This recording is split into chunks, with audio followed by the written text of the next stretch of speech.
Only 20 cars on the grid today. That's a small grid for Formula One. Welcome back. Nice to have your company wherever you're watching us right around Australia. Let's have a look at some points of interest. Rob Nguyen, that young man we've been talking about for most of the season, had a frustrating day yesterday in his Formula 3000 race. He qualified 11th and made a blinding start, but a nudge from Antonio Pizzionia on the first corner put Nguyen into a spin. Now, Rob recovered to finish 11th, and Pizzionia was fined for later crossing Rob's teammate Mario Haberfield to flip out of the race. So the grid's saying to be cleared here now. James Courtney, he's qualified third and second for his return to British Formula 3 at Alton Park with only 3 rounds to go. After this weekend, Courtney needs to win to get his championship campaign back on track. Now, while the flooding in Europe will have no direct bearing on tonight's race, its effects have been felt in Formula 1. After seeing footage of the disaster on TV, Michael Schumacher has donated €1 million, that's over 1.5 million Australian dollars, to the German Relief Fund. That's a pretty nice gesture, isn't it? Certainly is, yeah. It's fantastic. Minardi have attracted the interest of a Russian gas giant, Gazprom. Now, this is an interesting story. The team will consequently be testing Russian Sergei Zlobin later this year. It's expected that Gazprom will become a minority shareholder in the team, with Paul Stoddart staying on as the manager. Now, the deal is thought to be part of a scheme to develop Russian racing talent on an international level.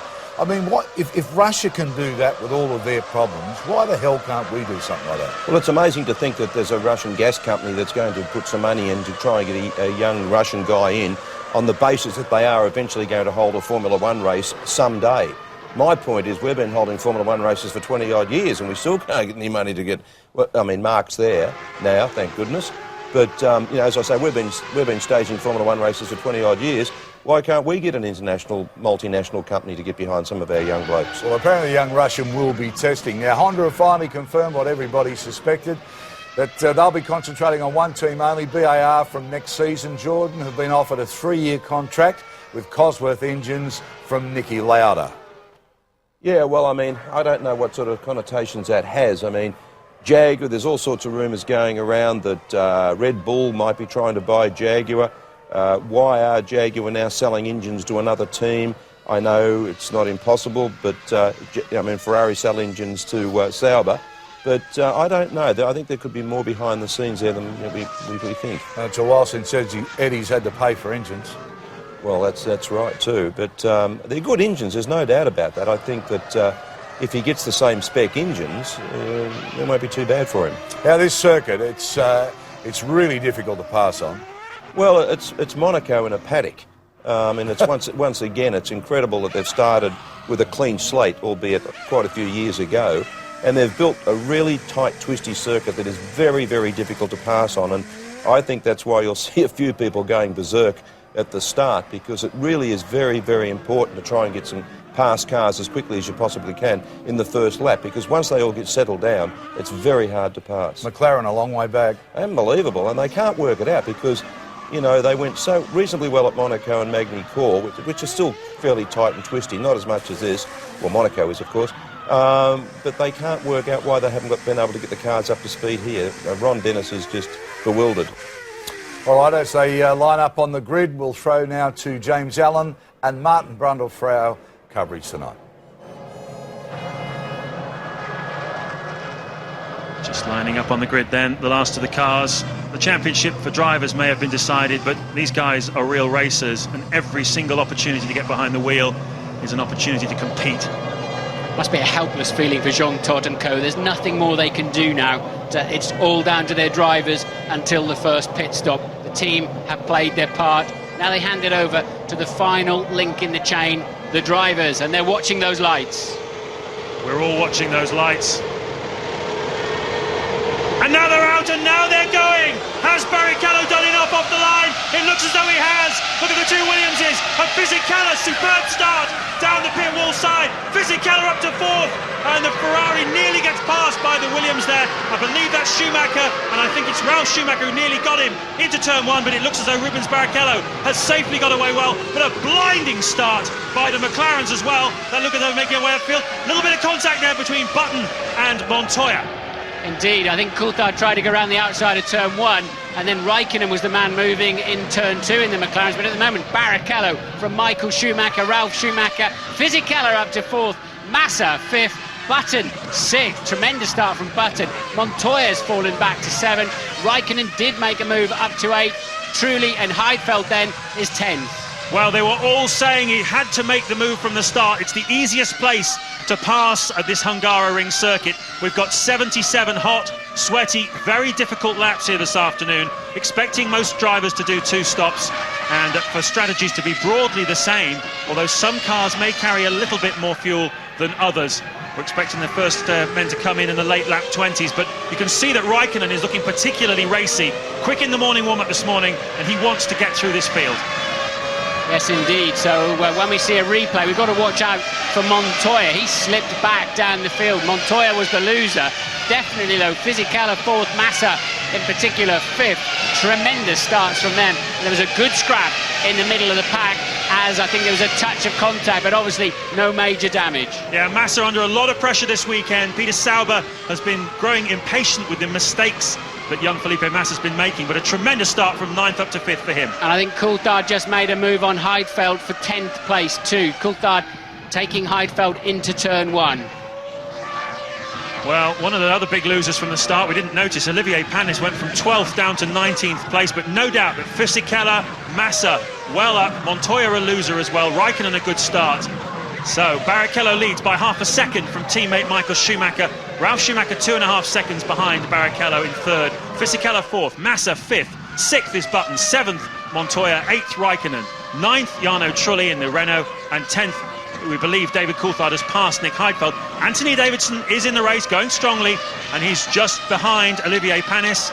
Ironically, the car he tests from Monday to Friday, the BAR, has dropped back to right in front of him, and his teammate Mark Webber in the Minardi is in 18th place and slightly pulling away from Anthony at the moment. So the McLarens are looking feisty. Raikkonen all over the back of Montoya, and Coulthard also over the back of the Renault of Trulli. That is for 7th and 8th and 10th, 9th and 10th, I should say. And there then, look at Raikkonen harassing the Williams and Montoya. Montoya falls 2nd behind his teammate in qualifying, cannot find the car to his liking, and still is not working for him well in the race. Be interesting to see how much fuel Montoya turns out to have on board, but at this time he's on his back foot. Another man who's going well, Eddie Irvine in a Jaguar, up from 16th place on the grid to 13th. And really, as I was saying before, Jaguar under considerable pressure now with the news that Eddie Jordan has tied up that deal with the Ford Motor Company, the parent of Jaguar. A very strange deal as far as the Jaguar people are concerned. Nicky Lauda working very hard to try and stop the deal from happening, we understand, but the deal was done above his head. So it would be very interesting to see how much longer Lauda is at the helm of that team and exactly what the Ford Motor Company decides to do. Here's a replay of the start, though. And that then was the safety car coming into the early part of the shot, so watching the Toyota at the back of the field. Now let's see what happens as we're watching, look at Ralf Schumacher getting away very well, but doesn't make it past. And it seems as if Montoya just got a poor start and then got blocked into turn 1. Jarno Trulli, who has lost some places too. Jarno Trulli has lost 3 places in the Grand Prix, so some other problems on the track at the moment. And there you see the yellow Jordan moving up into 4th place. So Montoya just getting away slowly and then getting boxed in, basically. Yes, it really did come down to who was on the clean side, which is the right-hand side, and who was on the dirty. Look at Montoya, how much ground he loses to the fast-charging Fisichella. Goes right past him, and so does Trulli. And that's the thing. You see, you start near the pit lane, wall side, and that's the dirty side of the track, if you like. It's not the racing line. We saw yesterday in the Formula 3000 race, it didn't seem to matter too much, but in this race, it has certainly hurt the guys on the dirty side, Martin. It did indeed, didn't it? And I think Montoya moved even closer to the wall where it's dirtier, where they didn't try to clean it up in the warm-up, at least to try and help themselves. All those drivers starting on their right-hand side of the grid, trying to clean that line in the warm-up, but he went very close to the wall and obviously found no traction at all. At the moment, Michael just hanging on to Barrichello, so really even Stevens then, they're 3.5 seconds ahead of the chasing Ralf Schumacher. And there then, where was Raikkonen? There's Raikkonen behind Montoya still. So Button remains 6th, Montoya 7th, Raikkonen in your picture 8th. And Trulli has not had a problem, he's still 9th, Coulthard 10th. Well, as we work on lap 5, the Ferraris are already 10 seconds ahead of Montoya and Raikkonen, so those two very much in a private scrap. So you look at Jenson Button going through the frame, very strongly running in 6th place at the moment. Already had 4-point scoring positions this season, and can he get another one here this afternoon? Anthony Davidson is starring on the computer for having run off into the runoff area turn 11, the fast right-hander. We think he's continued, and he's lost just a couple of seconds doing that, so obviously just ran wide in that fast turn 11. Off screen, we haven't seen it happen, but it's up here on the computer to say he's had a drama, but he is still in the race. That's the battle then between Raikkonen and Montoya for 7th place. Montoya been a bit out of sorts the last 2 Grand Prix after a tremendous run of form, 5 consecutive pole positions, and some pretty bad luck, certainly in Canada and Monaco with reliability, where both of those races he really could and should have won had the cars stayed together. He certainly put Ralf Schumacher in the shade, and certainly in the last couple of races you have to say Ralf Schumacher's putting him in the shade, out qualifying him for this Grand Prix by a full second, which I never thought I'd see this season. No, but remember, on the back of all those Montoya poles, Frank Williams came out and said, I need Ralf Schumacher to go faster. He's not doing a good enough job. And Frank would tell any camera or microphone or anybody that cared to listen to that. And since then, you have to say, Ralph's really picked up his game, certainly to the detriment of Montoya, who's in 7th and struggling at the moment. There's Ralf up in 3rd place, now 6 seconds behind the leading pair. Barrichello maintaining an 0.8 of a second gap. This is a replay of that run down to the first corner. You can see the Jordan on your left of your screen making a great start, and Montoya now on the defensive. When you get away slowly, you just can't make it up. There then is Coulthard trying to go around the outside. He eventually loses out, and it's Raikkonen on the inside McLaren that really makes some hay into turn 2. On board then with the Renault of Jarno Trulli, and look how easy it was to sweep past Montoya. And what is Trulli going to do when he gets down? He's quite cautious, actually, and Massa is the braver one round the outside, and Button also saying, I'll have a bit of that, and Trulli badly losing out because he was too cautious. He lost about 4 or 5 places just in that whole first corner zone. Totally unnecessarily, and there I think goes the McLaren for good measure. So Trulli really a bit limp, you have to say. We've said this so many times about him, a brilliant qualifier and a poor racer, and there it all was in 15 seconds for him to understand why. Yes, he's also been involved in a fair few tangles in the first corners, first lap shunts over the last few years, so maybe he's been cautioned by that and is just playing a little bit careful off the line. But you could see how much it cost him. That was a graphic illustration of what it feels like to sit in a Grand Prix car and just go from 0 to about 120 miles an hour in seconds, with a lot of other testosterone-driven young men around you trying to get in front of you into that corner. This, though, the leading pair at the front. Michael Schumacher has just set the fastest first sector of the race so far. He's just 1.1 seconds behind teammate Rubens Barrichello. This is lap 7, and I know what you're sitting at home thinking. Is Michael Schumacher going to try and pass Rubens Barrichello? I can tell you that after qualifying yesterday, Schumacher said certainly Formula One is a team game. We got it very wrong in Austria. It was a PR howler the way we did the switch there. But I will give Rubens every bit of support. I'm going to push him, that's for sure. We will see team orders again. We may even see them in this race today. But one thing I will not do is make a passing move on Rubens, which puts him and the Ferrari team at risk. Does that mean Michael's going to be happy to sit second? It's not really in his character, is it? It wouldn't surprise me if he's not on a slightly different strategy to Rubens. It's possible. I think Ferrari would like to see him win 10 Grand Prix in a season and break that one. But I think what Michael said, when I saw it in the ITV pre-show, what Michael was saying was, look, I'll try and frighten him off the track, but I'm not going to run him off the track, basically. I'm not going to give it to him easily. I'm going to push. If he makes a mistake, I'll take it, but I'm not going to send a 50-50 chancer up the inside for the sake of the team. Well, we will see 77 laps to go in this Grand Prix, 77 laps in total, I should say. We've had 7 so far. Anthony Davidson still in 20th place, but closing now on Olivier Panis in 19th. His last lap pretty much on the pace of Panis's, so he's keeping his nose clean at the moment despite that little incident earlier on. Eddie Irvine is still in 13th place. David Coulthard still running in 10th amongst the 5 Brits running in this Grand Prix today, and Jenson Button is still 6th. They've pretty much held station at the moment, but Michael Schumacher is closing on Rubens Barrichello at the front.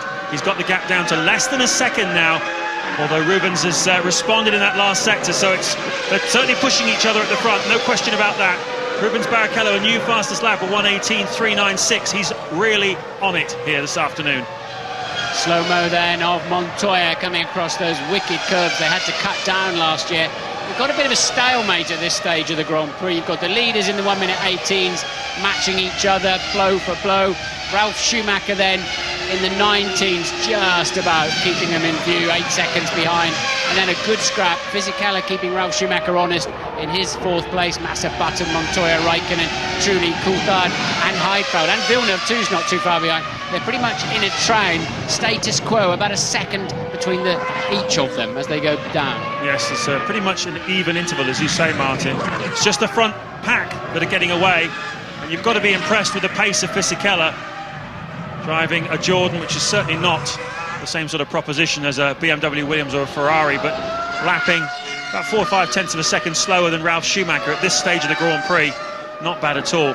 We started to see a flicker of promise from Jordan and Honda at Hockenheim, didn't we, 3 weeks ago, when for the first time this season Fisichella managed to get a Jordan Honda within a second of the Ferrari on the grid, and again here this weekend. Yes, I agree. Plus, this is one of those days where the midfield Bridgestone runners have got to make hay.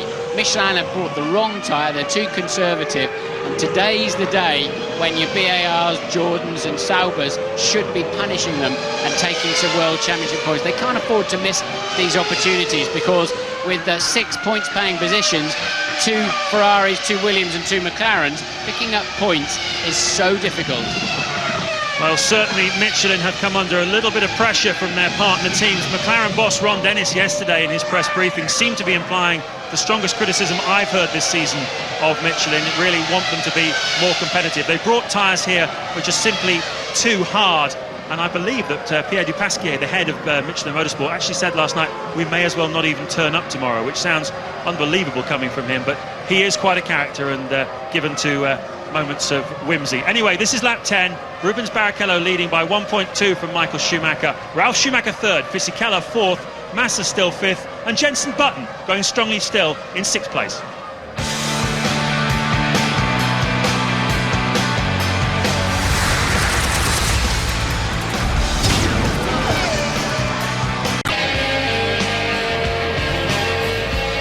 Lap 12 of the Hungarian Grand Prix. Positions remain unchanged, no major incidents.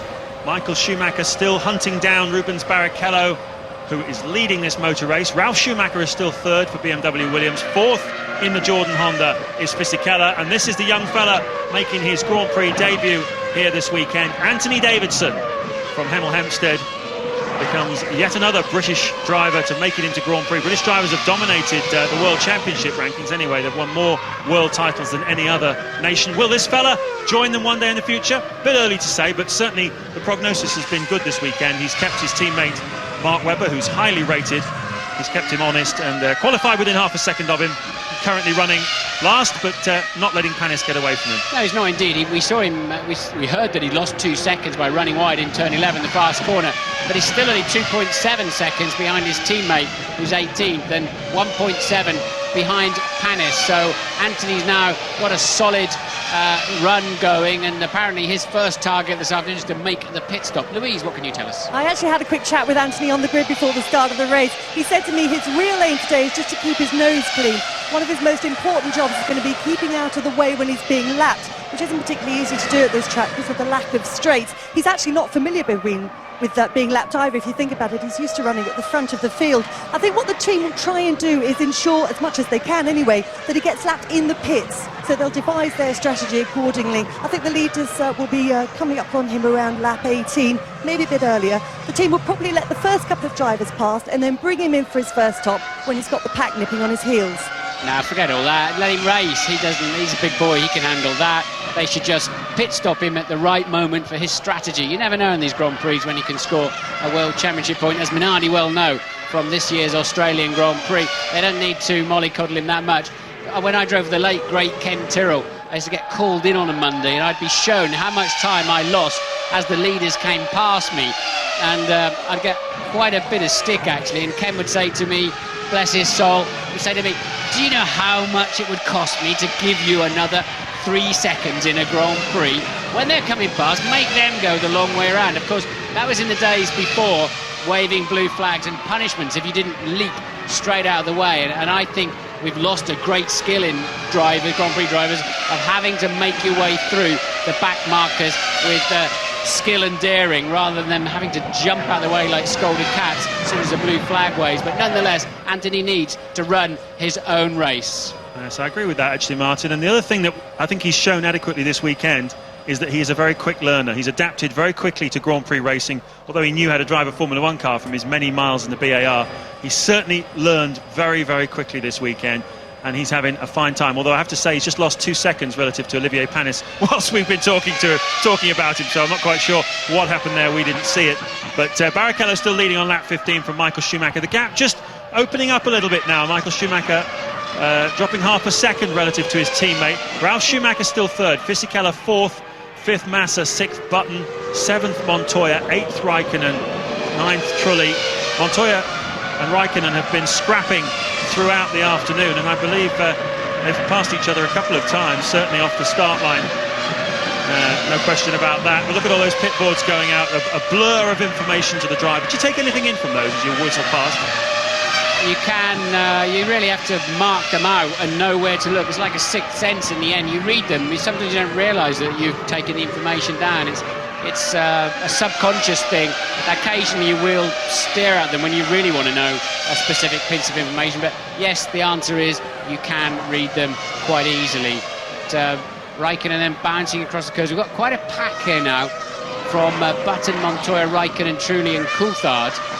And they're all on Michelins, but they're falling away quite a lot from Fisichella and Massa in 4th and 5th place, and that'll be alarming for them and extremely rewarding for Eddie Jordan and Peter Sauber.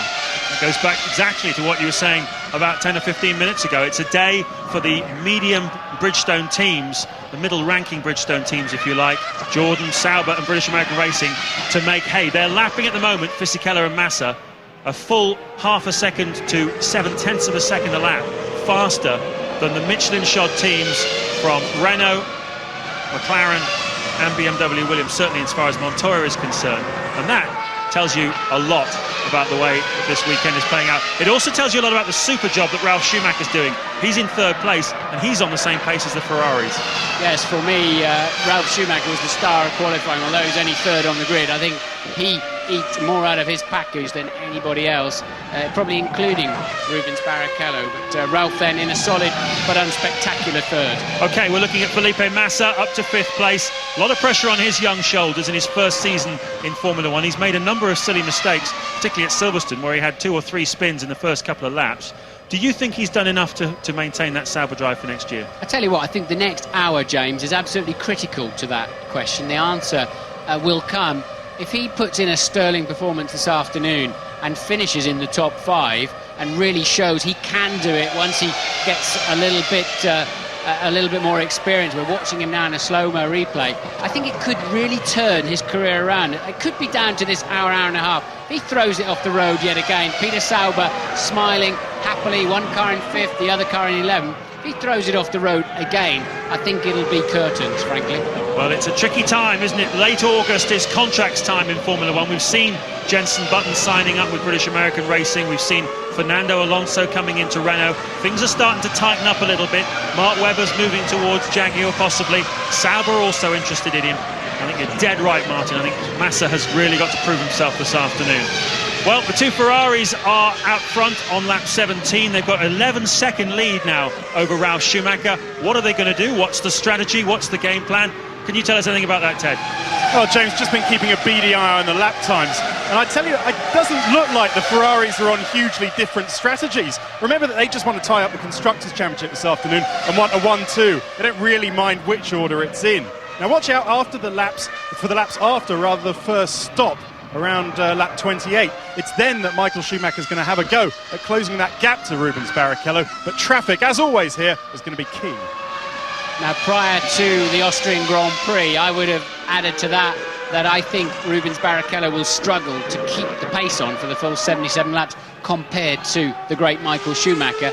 But Austria proved that not to be the case any longer. It used to be the case, but I think Rubens also knows at that point he's got to get the hammer down. It may well depend on traffic this afternoon. Yes, you're dead right. And both drivers were saying yesterday after qualifying that there is no scope anymore to make up time into and out of pit stops relative to another driver. Michael Schumacher came along about 10 years ago and he really got into it. He was the guy who came into the pits in his in lap and his out lap and absolutely maximised those areas, and all the top Grand Prix drivers have had to raise their game in that area, so it's very difficult for Schumacher to make up any time on the way in and out of the pits. But one thing you do have to say about Rubens Barrichello's performance again this weekend, which it's funny you should mention Austria, Martin, because I think this is very reminiscent of Austria. He's outperformed Schumacher all weekend and is leading him on the racetrack now.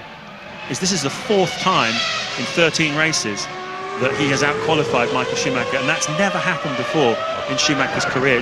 Do we draw any conclusions from that? Well, you can't say it's the new kid in town, is it? Because Rubens is one of the older hands these days, so it's not like, you know, the crown is passing over to a new star. I think Rubens has just found a car that really suits his driving style. It's a brilliant car. You can see it's glued to the track, and I think that then negates some of Michael's skills. Michael could drive a wheelie bin if he had to and get it round onto pole position, and I think it's taken away some of Michael's advantages and played into Rubens' hand. And Rubens' head is very strong all at the same time. He leads by 0.9 of a second from Michael Schumacher. Ralf Schumacher 10 seconds down the road in 3rd. Fisichella, Massa and Button 4th, 5th and 6th.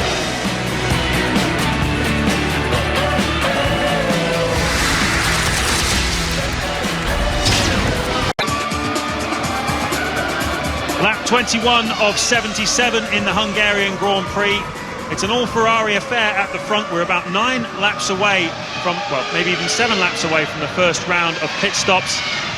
Ralf Schumacher still 3rd, Fisichella 4th, Massa 5th, Button 6th. Positions unchanged, but something that is changed is how close these 3 cars are. Jenson Button in 6th place, 7th Montoya and 8th Kimi Räikkönen. They are right together on the racetrack. A small gap back to Trulli, and that's Jacques Villeneuve in trouble on the pit lane exit. First retirement of the afternoon for the British American Racing car, and that is in a rather awkward place.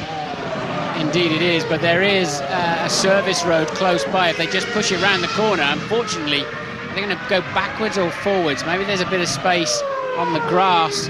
I'd have thought it's uphill there. They'd be better to push it round the corner, and it looks like the engine dying out on him just as he headed down there into turn 1. If he lets it coast a little bit further, yes indeed, there's a service road there, and Villeneuve then, his miserable season continues. He was in 12th place before he retired. Whoa, go running wide there, absolutely. Montoya and Räikkönen is going to capitalise on it. Well, we saw a fantastic scrap between these two at Hockenheim 3 weeks ago, wheel to wheel for a sequence of 5 or 6 corners. It was mesmerising stuff, and on that occasion Montoya managed to get past Räikkönen, who had to get off the throttle, but Montoya making a little mistake there, perhaps under pressure from Räikkönen. And Räikkönen didn't really punish him enough. Räikkönen decided to get all active on the way into the last corner, where he'll never overtake, and instead of just calmly lining himself up, and he missed the chance to put Montoya under more pressure. But Montoya really struggling for grip, and Räikkönen tries to go right round the outside, now has track position for turn 3, and Montoya tried to hold on to it and could do nothing about it at all, and got passed by Trulli and Coulthard all at the same time. So he tried to hang on in there, but Räikkönen found himself with track position. Not bad for a rookie, hey? Well, he's in his 2nd season in Formula 1, but Montoya's in trouble. Left front tyre's gone. Montoya with a big problem on his left front tyre. Tremendous understeer there from him. There he already going wide, look back there, and that's where he got out of shape in turn 12. So I think he's damaged the underneath of the car somewhere. Here's another replay, James, look. Yes, you can see just the parts of the wing end fence there. You see underneath the car, flying up in the air. That's why he's got so much understeer then, and why Räikkönen was able just to drive around the outside of him in turn 2, and still Montoya wouldn't yield and ends up understeering straight onto the grass. Williams mechanics out in the pit lane. This is a sick motor car. It's coming into the pits on lap 23.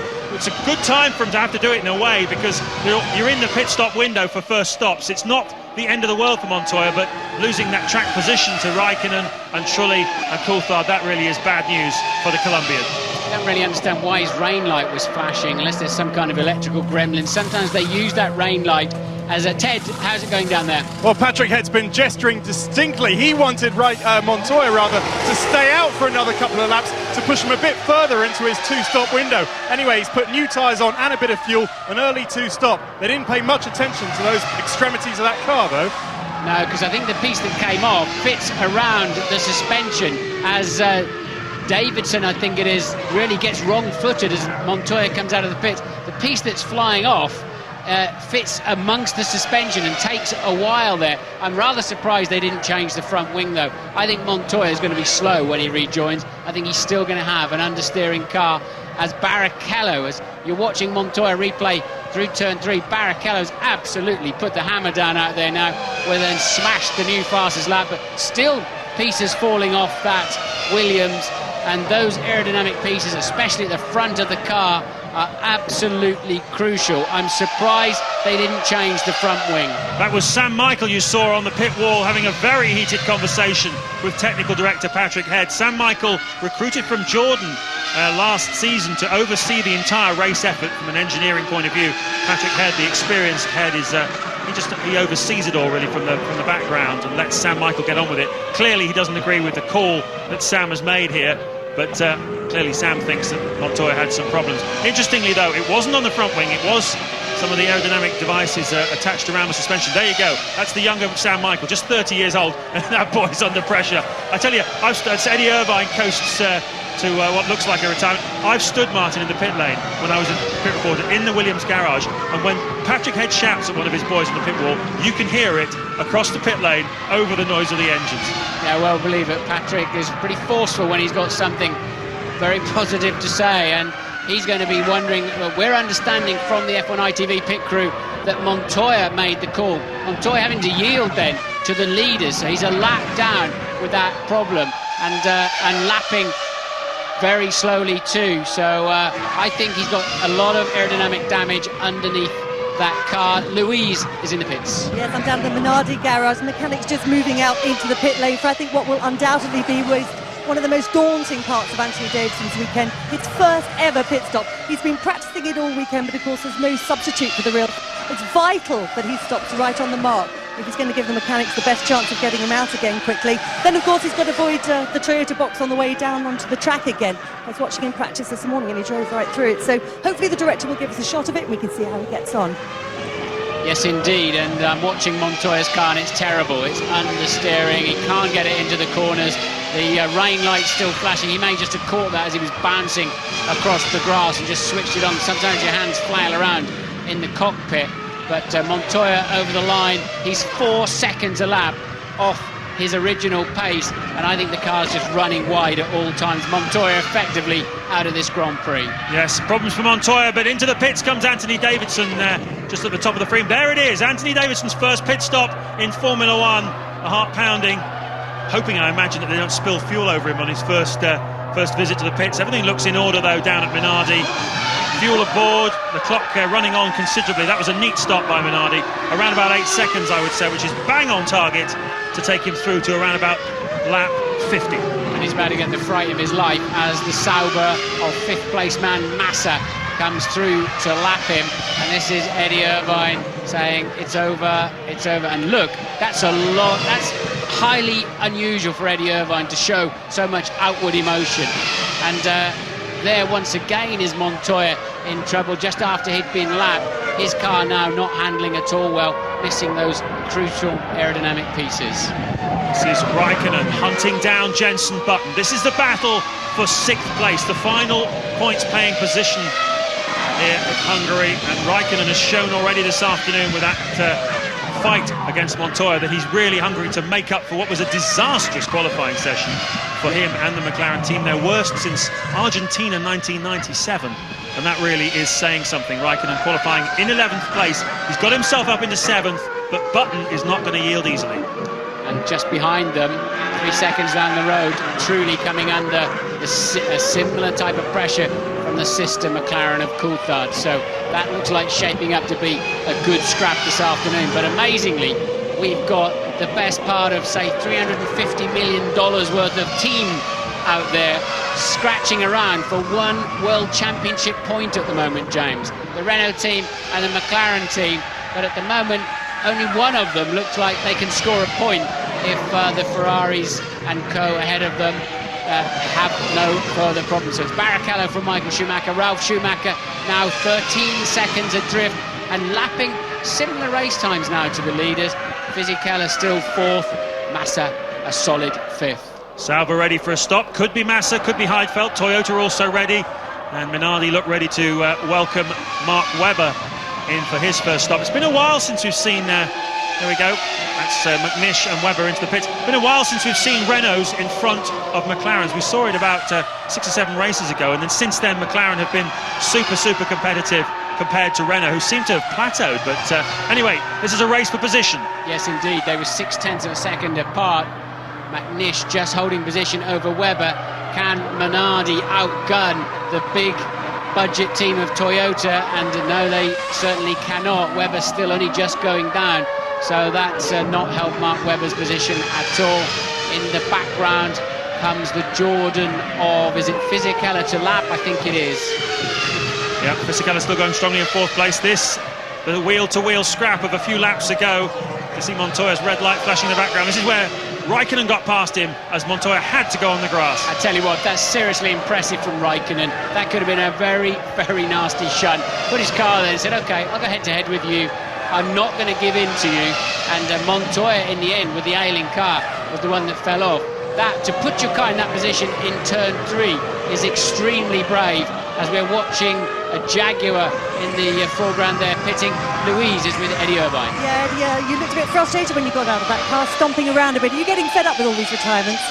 It's not ideal, especially today. The car, we've had problems the last 2 days with the car. We found out what was wrong last night. We fixed it. The car was good in the warm-up, and it was going really well in the race. And had a misfire after about 8 laps, but it was still quick, much quicker than 2 cars in front. And then it just stopped. Take your ice towel and cool down now. Thank you, Louise. Pedro de la Rosa, Eddie's teammate, just making his stop while we were talking to Irvine. And that, the Jaguar team's 13th retirement of the season. That's a lot of retirements, 13 Grand Prix with 2 cars. Only British American Racing are more unreliable than them. They've had 14 retirements now, including Villeneuve's here this afternoon. We've lost just Irvine and Villeneuve. 18 cars still running. Anthony Davidson going in 18th place. He's made his stop, and he's just 7 seconds behind teammate Mark Webber. But at the front, Barrichello and Michael Schumacher still within a second of each other. Yes, I have to say I do agree with Eddie Irvine. I was scanning the times a bit earlier on in the Grand Prix, and other than the 2 leaders and Ralf Schumacher, just scanning down the whole list of the times on the computer, Eddie Irvine was clearly the next fastest man on the track, and I think that's why he was so frustrated to finally hook that car up, as Mika Salo presumably is coming. Yes, Mika Salo pits in the Toyota from 12th position. Up at the front, Michael Schumacher just put in a new fastest lap, so he's trying to maintain that gap as the pit stops approach. Indeed. Well, last year most people stopped. Lap 28 Schumacher, 31 Rubens Barrichello, 32 Coulthard, and 30 Ralf Schumacher. So they need to come in the next lap or two to match that kind of strategy. And what's interesting here is that the smaller teams are making their stops early, which is quite interesting. Clearly the guys at the front carrying a little bit more fuel because they don't want to get caught out. But Fisichella has is coming into the pits in 4th place. He's the first of the front runners to blink. Giancarlo Fisichella is into the pit lane, and there he is, you can see now on your screens. This is crucial for Jordan. It's a big weekend for them. Chance, if any of the top 3 have any kind of problems, of a podium for this guy. Very neat and tidy by Jordan. Terrific effort there.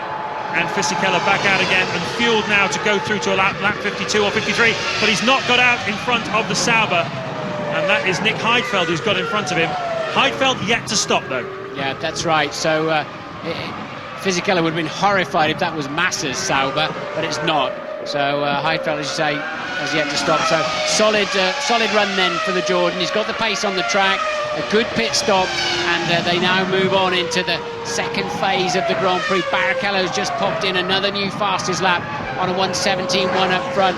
It's really They're really trading blow for blow as they know they've got to eke out or try to minimise the gap between these two Ferraris. So if Michael is hoping he can get in front of Rubens at the pit stop, one of the two pit stops this afternoon, Barrichello really pushing hard now. Looking at a slow-mo of Barrichello, really giving it some. Olivier Panis, one of the ones to benefit from this round of pit stops, up into 12th place, was 19th just a few laps ago, but of course he has yet to make his first stop as well. Felipe Massa has put the hammer down, responding to the strategy of Jordan. Massa and Fisichella are locked in a battle here for who can be the best of the rest in terms of the Bridgestone teams, battling for 4th place out there, and Massa has really given it all. He's obviously going to be making his stop in the not too distant future, and he wants, when he makes that stop, to rejoin in front of Fisichella. Watch out for that scrap as Takuma Sato comes in. Sato, he's a strong driver. He's had a decent but difficult at times year, and he must be feeling. And then we have Michael Schumacher then pits. Schumacher, 2nd place man. That's why they've got the hammer down, of course. Barrichello's now into the 1 minute 16.8, still hasn't quite broken the lap record, and a reasonable stop by Ferrari. And Barrichello, that's good news for him. He can stay out longer and hopefully have a traffic-free run and maintain track position. But Ralf Schumacher's got past Michael Schumacher. Of course, Ralf still has to stop. There's Montoya, he's a lap down, so discount him. A lap down relative to Michael Schumacher anyway. So Ralf Schumacher now up into 2nd place, and Michael drops to 3rd, but Ralf has still got to make his stop. How much longer will the Williams go on with the fuel? It's gone, and Button's gone off! Jenson Button has thrown away a points-paying position. He was 5th, and he's now in the boonies. Now it'll be interesting to see if Raikkonen was involved in that or not, or whether he's just gone off all by himself. Anthony Davidson, I think they're getting out of the way, and he dropped his right rear wheel on the grass under braking. Looks like a fundamental driving error to me. I'm sure we'll get another replay, but I think he was slightly wrong-footed by the BAR. That's Massa stopping. Has he done enough to get in front of Fisichella? Can't see the Jordan anywhere. So, and the race leader's going to be pitting any time now. There's Jarno Trulli pitting from 7th, as we expect race leader Rubens Barrichello in. Ted, you down there? Yes, James, Rubens Barrichello, of course, in the pits. Now he's looking for about 7 seconds, 7.8 seconds perhaps. That would be absolutely key for him. No problems with the stops. They clean out the side pods. He's away. 9 seconds. That's slow. Yeah, 0.7 slower than his teammate, but he had a very good in-lap and a good hot lap, and I think he'll just do it. Look at that. Coming down the pit straight then is the Williams, and there's Montoya, the lap Michael Montoya, right behind him, look. and Rubens just stays in front of his teammate. Can he hold him off under braking for turn 2? Yes, he can. Montoya's still in terrible trouble with the handling of that car, and Barrichello retains the lead of the Grand Prix. Well, Ferrari did it for their 2nd driver. They got him out in front of their 1st driver. Michael Schumacher might well be hunting down his record 10th Grand Prix win of the season. Never been done before. But Rubens Barrichello has every intention of winning here this afternoon. And in case you had any doubts about it, both drivers have their own mechanics that work for them, but the pit crew, the ones that change the tyres, it's exactly the same for both drivers. Look and see how close it was. Yes, indeed, and luckily for Barrichello, Montoya was really just out of play at that stage. Montoya then gets out of, he's been lapped once, of course he's ended up unlapped because of the Ferrari pit stop, so they're now repassing him, and now we're going to see, of course, Ralf Schumacher now leads the Grand Prix still, so Ralf is in the lead, although he's yet to stop surely, and he's pitting, so the new leader pits, and he had such a clear 3rd place. He will surely rejoin in 3rd. Yeah, no problem for Ralf Schumacher. Williams can afford to take this relatively easy. He's not really a contender for race victory today, unless the two Ferraris have some sort of problem. They're just going to get this right and try and bring the Williams home in the solid 3rd place, which Ralf Schumacher has occupied so far, as he's going to end up behind a bit of a clump of back markers, but that's just what happens when you have to make a pit stop this early in the race. I'll tell you what's worth watching now, the two McLarens, with Trulli's pit stop and Button's spin, both McLarens have been released, and they're now on very hot laps, down in the low 1 minute 17s. The McLaren's absolutely flying, and Coulthard and Raikkonen 4th and 5th. Surely Trulli is going to come under big pressure for that position. But where's Fisichella? He's back down there in 6th at the moment, so Fisichella and Massa Massa did not pass Fisichella, but of course the two McLarens have not pitted yet. They've not pitted, and currently Raikkonen has a 2.5 second lead over his teammate Coulthard, and he's 12.8 seconds ahead of Giancarlo Fisichella. Now, he's going to have to make a stop fairly soon, Raikkonen, and when he does, he's going to have to take out, as Panis comes in to make his pit stop, it's going to take about 25 seconds to make a pit stop here, and that means that Fisichella should reclaim his 4th place from Raikkonen, because at the moment Raikkonen has only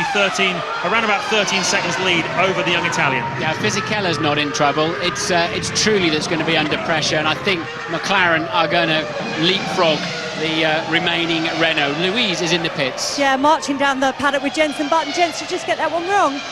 Yeah, I mean, Davidson went up in front of me onto the dirt, and I sort of came across a bit too far to the right and put 2 wheels on the curb, and that spun me round, so that was it really. Spun you out of the points, didn't it? Yeah. Bad luck. Yes, and Coulthard pits then from 5th, the first of the two McLarens to come in. He wants to be heading down that pit lane in and well under 9 seconds, and away he goes. That's good.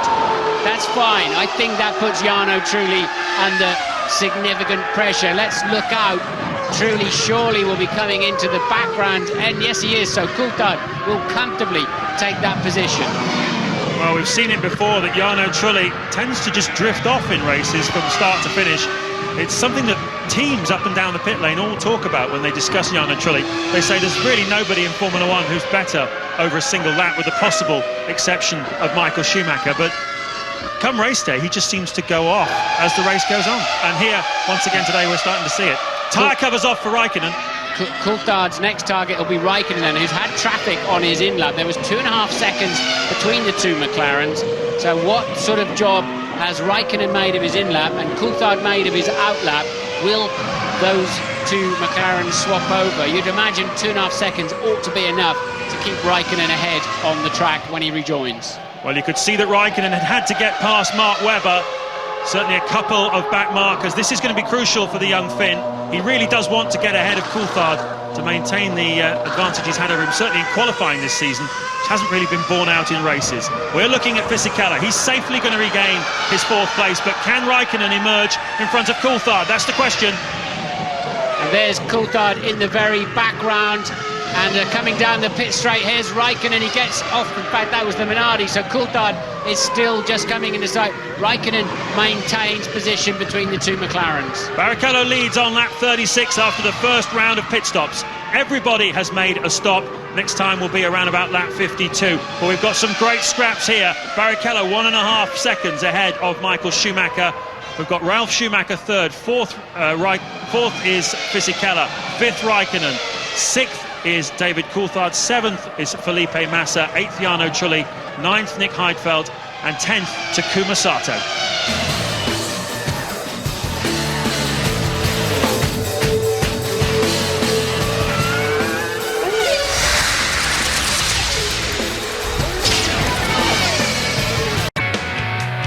Welcome back.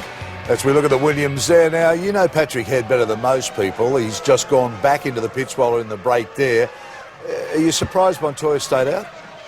Well, yes and no. I mean, from the driver's point of view, it's extremely frustrating. It's like fighting somebody with your hand tied behind your back. You simply cannot fight. All he's doing at the moment is circulating in the vain hope that perhaps the people in front of him will break down, spin off or whatever, and he may just get, you know, a point or whatever. Very doubtful. From the team's point of view, I guess Patrick thought, well, he's done the damage. Car's still running. We'll keep him out there. Back to James and Martin. At the front, though, Rubens Barrichello has held off Michael Schumacher successfully through the first round of pit stops. He's 1.2 seconds clear of the 5-time world champion. 22 seconds behind them is Ralf Schumacher. Fisichella and Massa, through that pit stop sequence, have managed to regain 4th and 5th places. And Kimi Raikkonen and David Coulthard, really the winners there of the first round of pit stops, because stayed out a little bit longer than the others, benefited from the spin of Button, and they are now up into 6th and 7th, the two McLarens. Yes, indeed they are. They've leapfrogged Trulli, as we suspected they might. As talking of leapfrogging, Webber got the European Minardi totally airborne. But the next two targets then for Fisichella and Massa, or the next two, they may well be the next two victims, really, of the two McLarens, Raikkonen and Coulthard, who are lapping over a second a lap faster.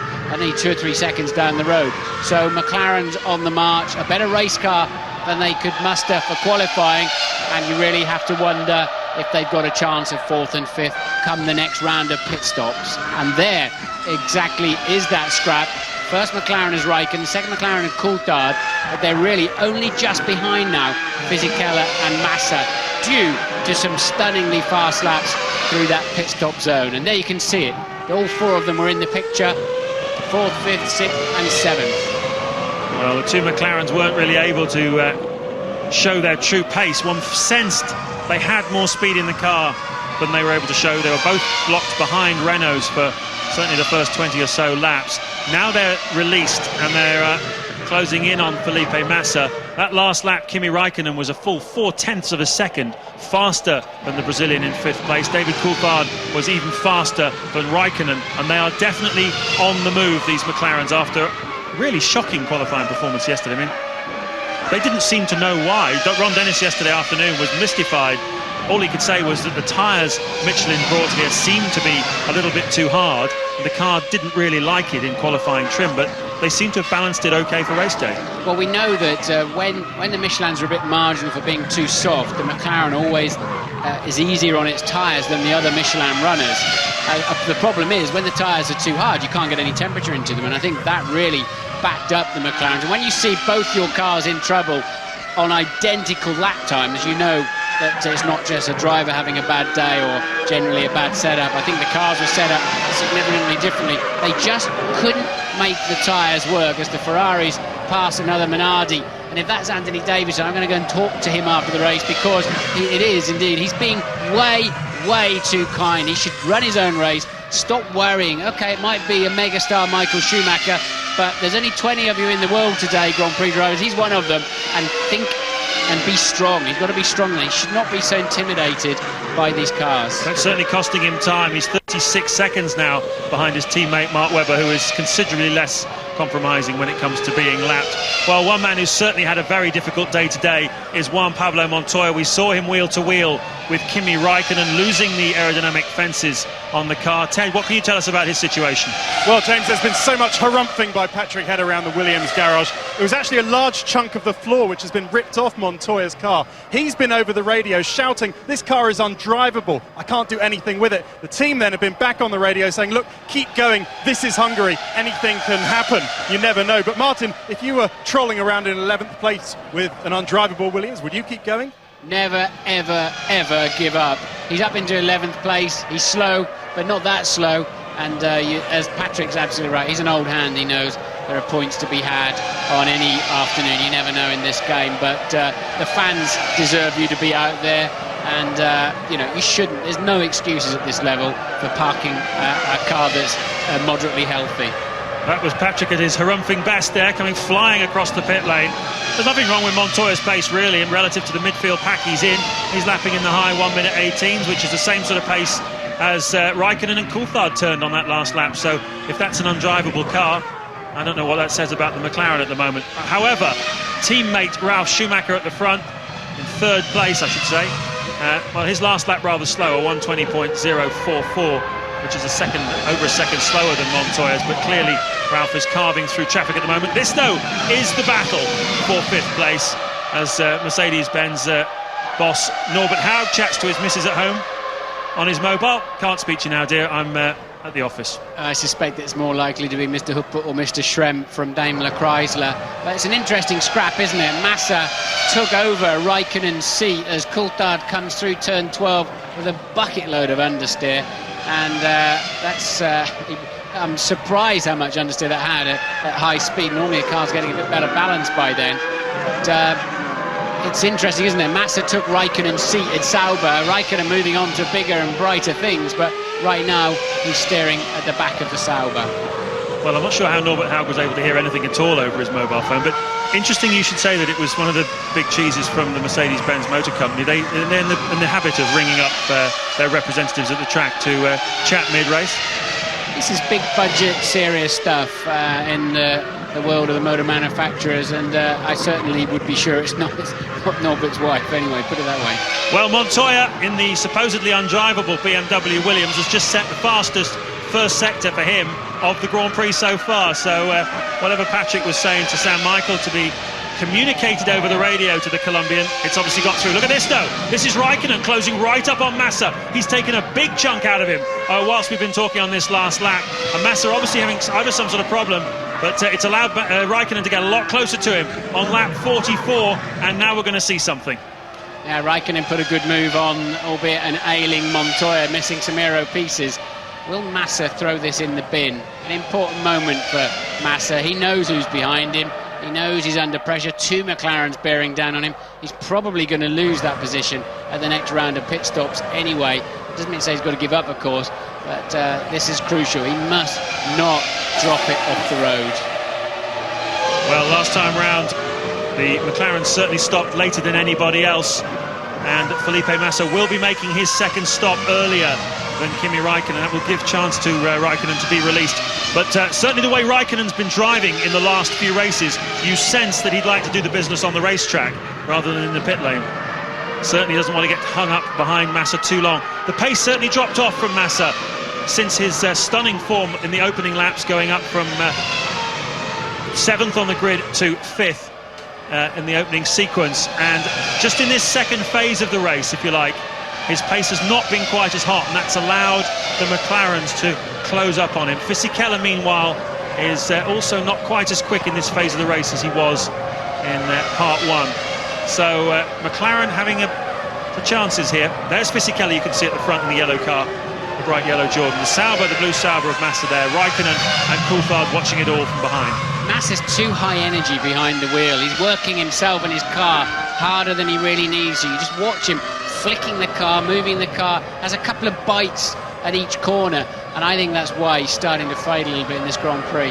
I tell you something, Martin, when you stand out on the racetrack and watch how they all drive, and Jenson Button is a very, very smooth driver, David Coulthard also, you can look at the way that they get the cars into the corner. I've never seen anything quite like Massa. He arrives at the corner and just hoiks the wheel over, and the whole thing just goes, whoa! And sometimes he flies off the road, and most of the time he manages to keep it on the road, but his technique is extraordinary. It is indeed. I mean, even down the straight, look, he's moving the car. It reminds me of Ukyo Katayama a little bit. He used to have a similar sort of all-action driving style, and the car's just constantly moving around, which is the last thing, really. It's against all the rules in the How to Drive a Grand Prix car textbook, but Massa somehow gets away with it most of the time, and has to be said, doing a solid job this afternoon, albeit coming under increasing pressure from the McLarens. Another guy doing a very solid job this weekend at the front is Rubens Barrichello. He's had the measure of teammate Michael Schumacher all weekend. You're looking, though, at the third-place man, Ralf Schumacher, who's driven very, very well indeed in what hasn't been the most competitive Williams of the season. It's been a strange season for Williams, hasn't it? They came out with a slightly conservative car at the beginning of the year. They had no answer, really, when Ferrari brought out this stunning F2002. And you know something, Martin, it's absolutely extraordinary, but that car, that 2002 Ferrari, has only been beaten once this season, and that was when David Coulthard beat him as one of the McLaren goes off. It looks like it's obviously Coulthard and the second of the two cars, because we didn't see another McLaren flash through. So Coulthard has run wide then down at what must have been, it's turn 12, isn't it? It's the fast chicane out the back. Coulthard's going to turn in, and there's that big wide curve on the exit. Oh, so nearly lost the back end on the way through. He may just get away with that. He's on the less bumpy part of the gravel trap. Montoya was half gravel, half grass, and lost some aero pieces. So Ron Dennis muttering something pretty unmentionable. I wouldn't be at all surprised there. And where is Coulthard? He has recovered. He's still within spitting distance, but that may have cost him a chance of leapfrogging Massa at the next pit stop. Yeah, could well have done. There's Fisichella still in 4th place, and heading to give Jordan a really fantastic day. Eddie was absolutely brimming at about 10:30 this morning when he made the announcement that he's done a deal with the Ford Motor Company to have a 3-year supply of engines. A super deal for the Jordan team. I've no doubt that Fisichella is absolutely delighted about it as well, because it'll certainly push them up the grid. It's a full support of the Ford Motor Company, signed by Richard Parry-Jones, who ironically is also the man in the Ford Motor Company that heads up the Jaguar program. So some interesting business going on there, no doubt at all about that. So Coulthard then now behind the Minardi of Webber, to lap it. Let's see how much he's lost with that incident. He was 8/10 behind, he's now 3.3 seconds behind, and but a good half second faster than Massa and Raikkonen. What may just bring Coulthard back into play is the fact that Raikkonen's really being held up by Massa at this time, so Coulthard may be able to repair all of that damage that's just happened at turn 12. Yep, Fisichella lapping a couple of tenths of a second a lap faster than the Massa, Raikkonen, Coulthard train. And Fisichella 2.7 seconds clear, looking pretty comfortable. A very solid performer in race conditions, Giancarlo Fisichella. This, though, the two Ferraris out the front, 23 seconds the lead over Ralf Schumacher. It's not really about whether anybody other than Ferrari will win this afternoon. What it's about is whether Michael Schumacher will somehow get ahead of teammate Rubens Barrichello. And the way it's looking at the moment, it's going to have to be in the pit stops. He nearly did it first pit stop. Will he do it second pit stop? They're about to catch and lap Sato, who's in 10th place in the Jordan Honda. As I say, next year to become Jordan Ford, and Mika Salo in the Toyota. That's just about the right spot to be there. You need to ride the nasty secondary curve, but you mustn't straddle it. Della Rosa in the Jaguar running down in 14th place, so this is actually for position, 13th and 14th, Jaguar and Toyota. So some terrific scraps going on between 5th, 6th, 7th places. Massa, Raikkonen and Coulthard. Anthony Davidson is still out there. He's 32 seconds now, clawing it back a little bit, the margin between himself and teammate Mark Webber. Davidson in 17th place, but still at the front, the two Ferraris, Barrichello and Michael Schumacher. And we are around about half a dozen laps away from the second round of pit stops.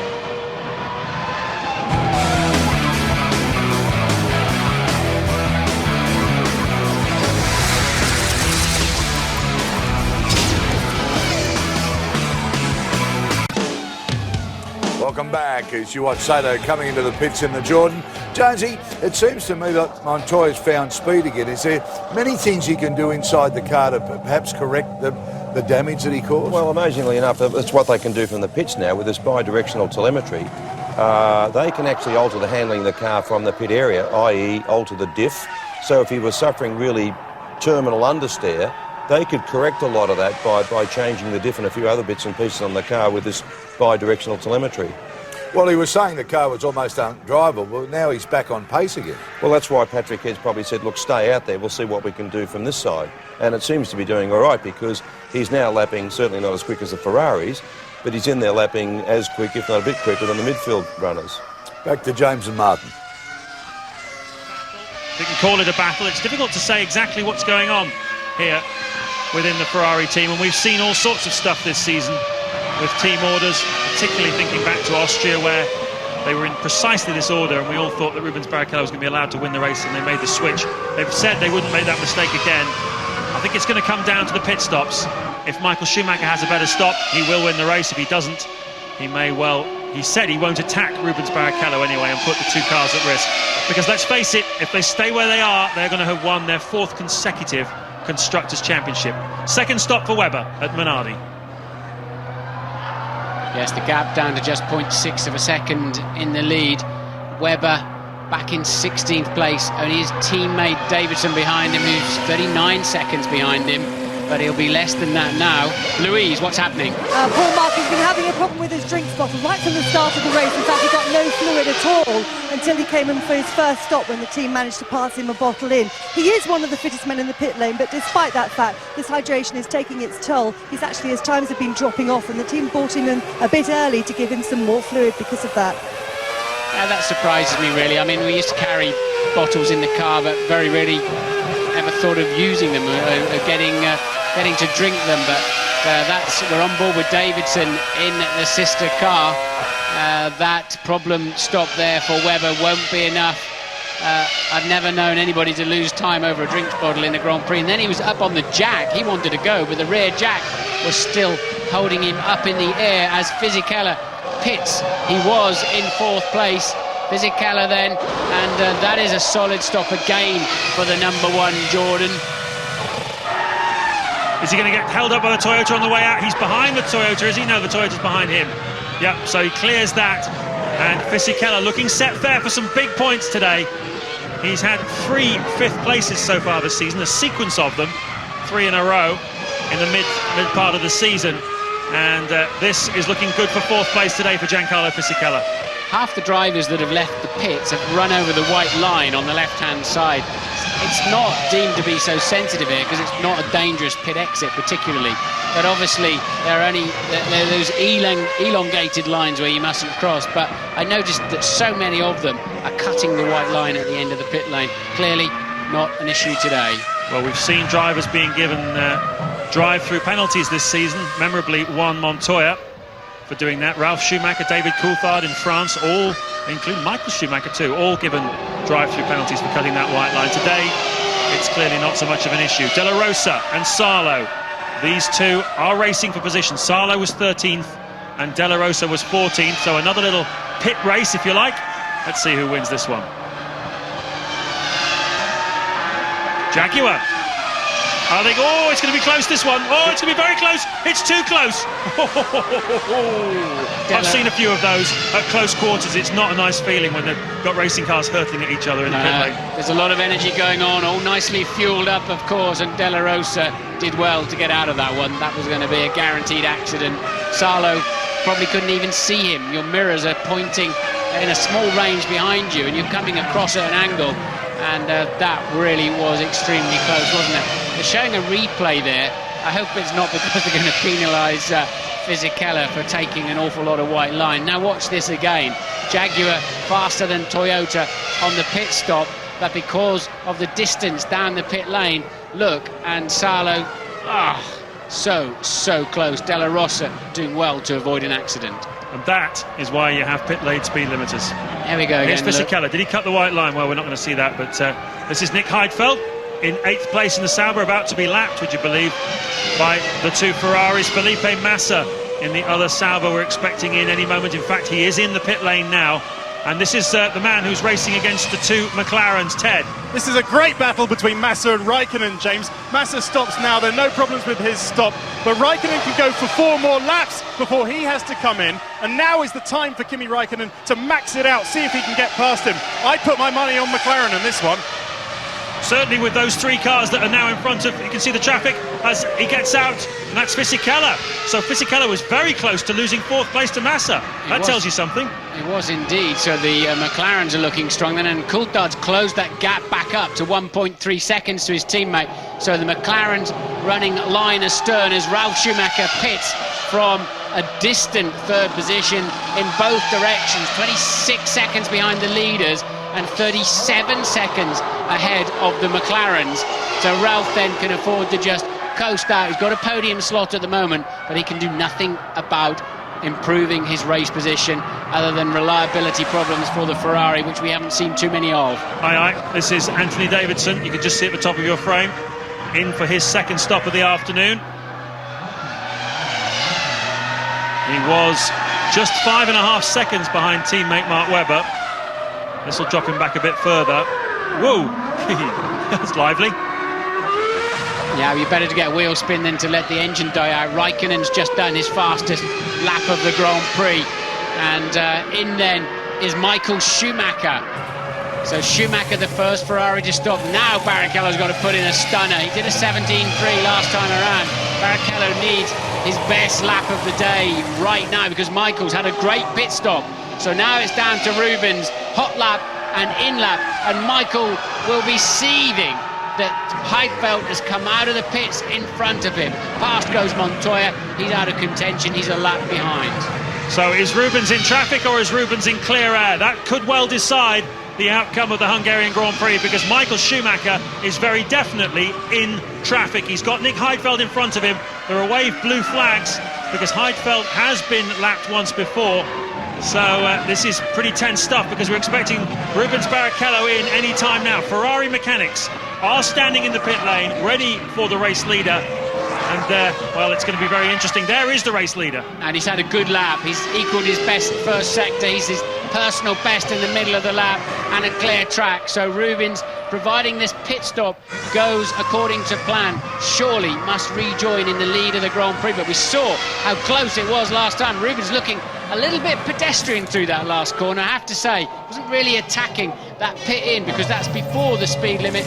Coasts onto his slot, and I wonder if he'll get punished for being a little bit too tardy on the way in. But again, another great stop from the Ferrari team. I think he'll just do it, won't he, James? There's Michael coming around the last corner. He still hasn't cleared. Where's the Sauber? Yes, he has cleared the Sauber somewhere.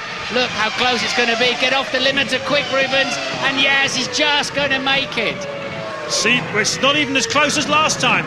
A little bit of a margin to spare. He could have had a cup of tea before he came out, but it was very, very close after the first stop as Montoya comes in as well. Rubens Barrichello leads. Whoa, that was close. As Panis, I believe, yes, it is Panis, of course, dived into the pit lane, he very, very nearly collided with Juan Montoya. Well, we had Salo and De La Rosa almost tangling in the pit lane, and now we've almost had another crash. They'll certainly be looking at the pit lane safety after this one. But in Austria, we had a switch at the very end. We've also had the Nürburgring, where they decided that they would race up until the second round of pit stops, the two Ferraris, and then whatever the order was after the second round of pit stops, that they would hold station, protect the cars through to the finish. If you were Jean Todt and Ross Brawn now, the bosses at Ferrari, Martin, presumably would you be saying the same thing now? Race up to, you've raced now, Rubens is going to win this one. Absolutely. It'd be crazy for them to let their, run each other ragged to the end of the Grand Prix. Give them the freedom to do what they do best for most of the race, and I'm sure the cut-off point would have been the second stop. Now they'll run just in team formation, I would imagine, to the end of the Grand Prix. They've got best part of half a minute in their pockets. They just need to be careful not to go so slow the tyres get cold, really, and they make a silly mistake amongst the back markers. The big story really now in the race is where will the McLaren boys end up? Can they leapfrog Fisichella and Massa, who are just 1.4 seconds apart? Coulthard has just slipped back a bit from Raikkonen. He may miss out on that little trick, but I think Raikkonen surely's got a great chance. Raikkonen has a super chance at the moment. He appears to be leading Fisichella by well over 25 seconds, and that's the magic figure. That's what he needs to be in front of the other car in order to be able to make the stop and rejoin again. So the pace at the moment of the McLarens, a full second and a half faster. As you can see, that clearly Fisichella seemed to cut that line. Yeah, as I pointed out, but he's not the only one, I tell you now. But a lot of them have run the line, some have cut it, and they're giving you other examples, but there's nothing on the computer to say, and so did Michael Schumacher. But it's not, as I said earlier, look, they sort of rather confirmed what I said, so many of them have been using that, but it's not that elongated line that takes you right into the racetrack itself. There's so many of them are going to be penalised, and I think the stewards have probably run out of time to punish some of those drivers. I bet Anthony Davidson's wishing they would, because if they all came in for drive-thrus, he might win the race. Davidson still running in 17th place, 24 seconds behind teammate Webber, and he was saying that anything under half a minute at the end of the race he'd be happy with on his Grand Prix debut. McLaren, the only team yet to stop. Has Raikkonen done enough? Has Coulthard done enough to be able to rejoin in front of the Fisichella-Massa battle? That's the $10 million question. Coulthard pits first, as he did last time around for McLaren, but he was 3 seconds adrift of Raikkonen. I think that's going to cost Coulthard dearly this afternoon on World Championship points. He comes into his zone. To work they go. Used tyres going on. Car thumps down onto the deck. Just knocks the air out of your lungs, but you don't care. You just want to get going. That's your sign. And a solid stop then for McLaren. But this will give us a good gauge for where Raikkonen's going to end up, won't it? If Coulthard's anywhere near, look, he's way ahead of Fisichella and Massa. So in fact, they've really had a bad sector. It did. Coulthard's leapfrogged them too.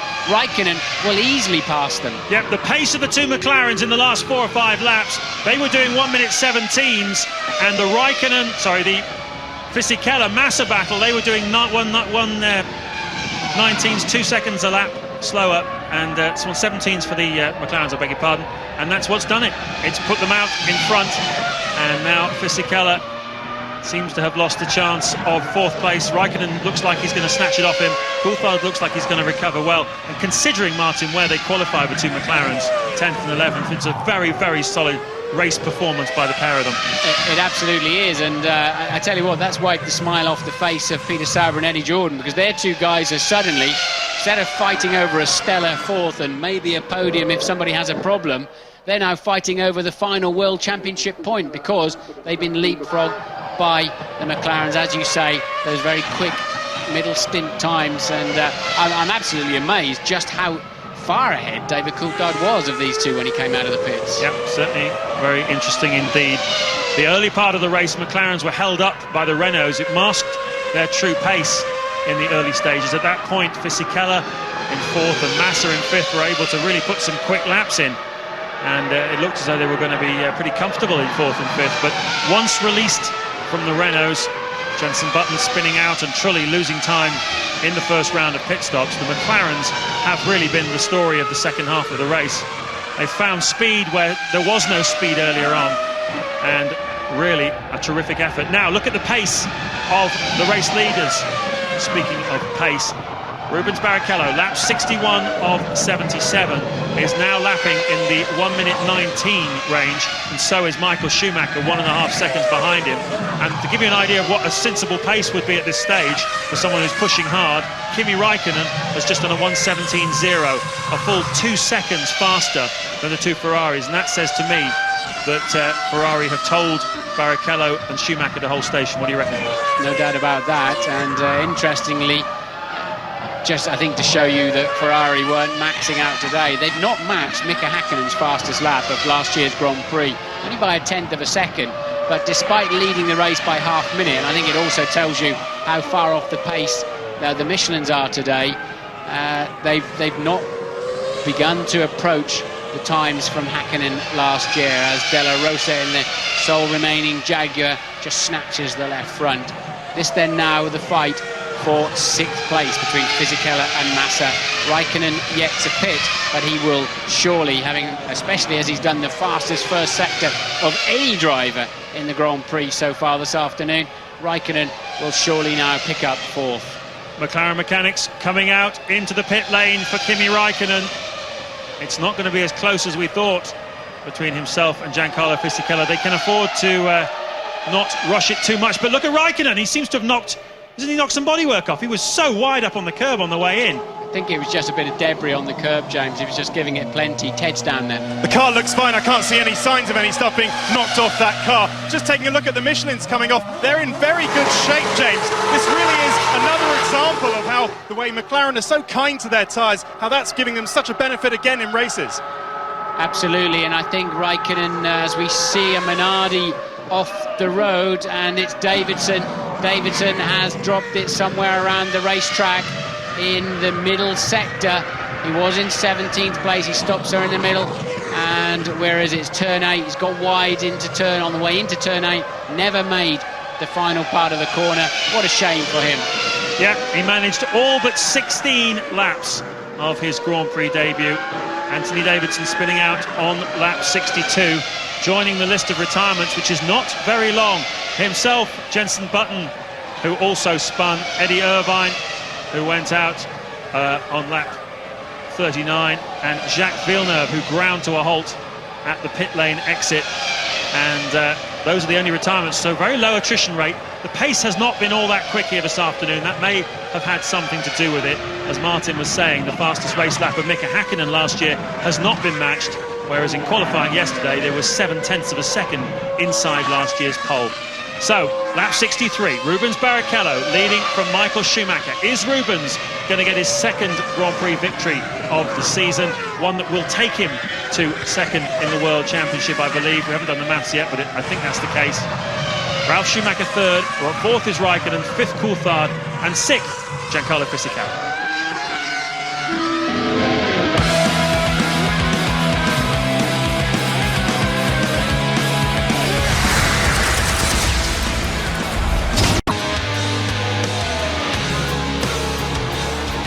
"13 laps to go in the Hungarian Grand Prix. There's battles throughout the field. This is the battle for 13th between Salo and Della Rosa, which has been very hot and almost ended in a pit lane collision. And behind them is the battle for 8th place, if you can follow that, between Trulli and Nick Heidfeld, which has also been shaping up very nicely. At the front, though, Rubens Barrichello leading by 2 seconds from Michael Schumacher, and we believe that Ferrari have told their drivers to hold station. This afternoon they could clinch their 4th consecutive Constructors' Championship. It really has been a tremendous period of success for the Ferrari team. And look at this scrap here as Heidfeld tries to get round Trulli, and De La Rosa seems to have had a problem. He's lost ground. No, he was obeying the blue flags. Sometimes when you've got midfielders lapping midfielders, you don't always get the benefit of the blue flags, but there were, I was looking especially for it, there were plenty of blue flags, but De La Rosa really yielding so much. And look, he's gone and given himself a 5-second deficit to the man he was fighting, albeit for a lowly 13th place. So truly then under pressure for from Heidfeld for that 8th position, and for the all singing, all shouting fight for second in the World Championship amongst the drivers. Playing into Barrichello's hands nicely today. Montoya out of the action in 11th with his handling problems. Barrichello looking solid for 10 World Championship points. Ralf Schumacher only down in 3rd. Coulthard only in 5th. So Rubens Barrichello going to be looking very strong for P2 in the championship.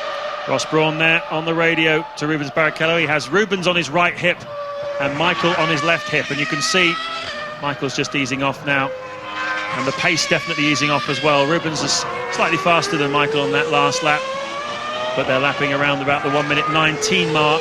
Meanwhile, Kimi Räikkönen in the McLaren, who's done so much to recover from an appalling 11th place qualifying slot. He is 4th at the moment. He's lapping in the 1:17, so still pushing very hard, albeit he's 20 seconds behind 3rd place Ralf Schumacher. Yeah, but he's 20 seconds. Ralf is 20 odd seconds behind a cruising Ferrari, and it's a bit ominous as we see Montoya getting out of shape again out of the back as he gets lapped by his teammate. So 3rd place man Ralf Schumacher lapping 11th place man Montoya, and it's a bit ominous that Ralf Schumacher was saying Hungary is important, we have to close the gap to Ferrari, otherwise the 2003 season's looking tough for us. We've got to close it before the end of this season so we know where we stand, and well, they certainly haven't this weekend. They certainly haven't, but what do you make of this Montoya performance? It's very strange. 3 weeks ago in Hockenheim, after the sequence of poles for Montoya and the pressure from Frank Williams on Ralf Schumacher to raise his game, he out-qualified and outdrove Montoya, and yet here again, 3 weeks later, Montoya a second slower than Ralf in qualifying, and really nowhere in the race, and gets lapped by his teammate. Yes, but when he finishes, he has strong finishes. He's been a bit up and down, I think, all through his Grand Prix career that I've seen so far, as most of the drivers are, having good days and bad days. Michael Schumacher doesn't seem to have any bad days. Barrichello's bringing himself to having less difficult days, but yeah, no doubt about it, Montoya blows a bit hot and cold. Stunning speed, hasn't translated any of his poles into wins, and he's got to sit back and understand why. He's got to talk to the team, and I think he's got to probably take a longer term view of the whole Grand Prix weekend rather than some kind of banzai grid position. Well, we've seen Montoya turn around what were bogey tracks for him, Monaco, Montreal earlier in the season, and grab pole position on both of them. This was his other bogey track last year, and it's certainly followed its tradition for him this season. Coming up to some real Montoya circuits though, Spa in 2 weeks' time, Monza 2 weeks after that, and Indianapolis, all of which, and Suzuka after that, all of which he was outstanding on last year, so maybe he'll be able to recover a little bit of his form. Fisichella winning the war then for the 6th place at the moment. Massa dropped 2 seconds down, but they're just coming into the clutches of leader Barrichello to be lapped. So everybody up to 6th then will be lapped. Pretty relaxed atmosphere up on the Ferrari stand. How much they would love to clinch that Constructors' Championship. They did it here again last year. How much they'd love to clinch it with another 1-2 finish. It's amazing really, isn't it? We talk about objectives. They came here this weekend saying the objective is the Constructors' title, and it's also to help Rubens in his quest for 2nd in the World Championship, and really every objective that Ferrari have set themselves this season they've achieved. Tremendous domination technically, tremendous performance to get Michael Schumacher to the driver's title, and they're just chipping away at these objectives. And what's really awesome, Martin, is that with Luca de Montezemolo, the president of Ferrari, now signed up to the end of 2006. He's now saying, I want to tie down Ross Brawn, Jean Todt, Rory Byrne, the key technical men there, until the end of 2006. And who knows, he may even manage to persuade Schumacher to go on that long. Yes, indeed. I mean, we were looking, where's the chink in the armour? We've seen teams have dominant periods in Grand Prix racing. Of course, Williams and McLaren have had several of those. And you think, hang on, how can this stop? But then De Montezemolo looked like he was legging it and saying goodbye. And you thought, is that the beginning of a different era for Ferrari? But he's now staying.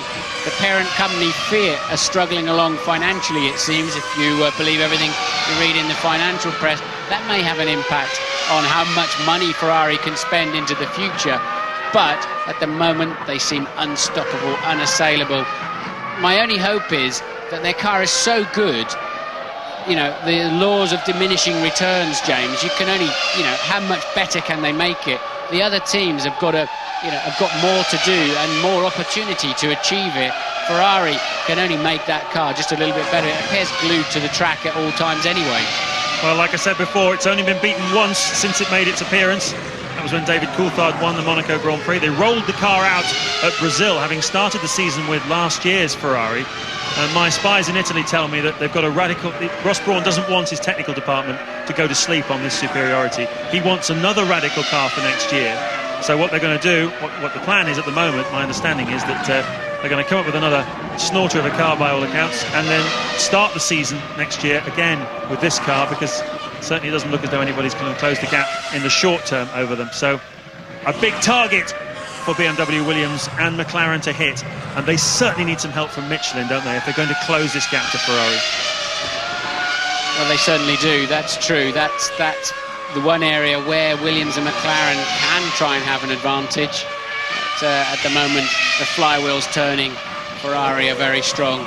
Maybe it needs a very small man that wields a lot of power around here to introduce something that steadies them up a little bit. Well, they have been beaten this season. It's been close, and certainly you could say that Williams have had plenty of opportunities. They could have won in Monaco, they could have won in Canada, they could have won at plenty of other places as well. Montoya certainly has had 6 pole positions this season. That shows that the Williams BMW has some pace.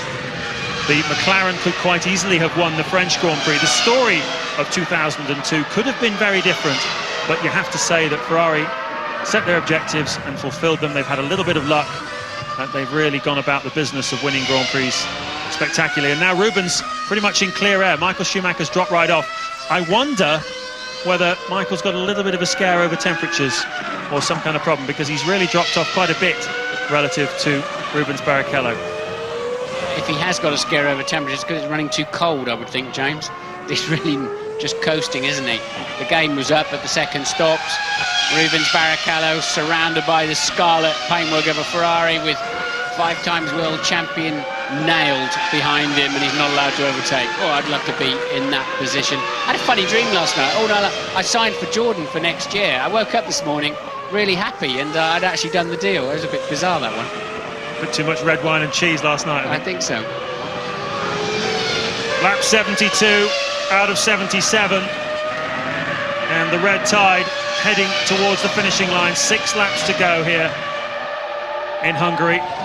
The 10th win for Michael Schumacher, barring some misfortune to Rubens Barrichello's car.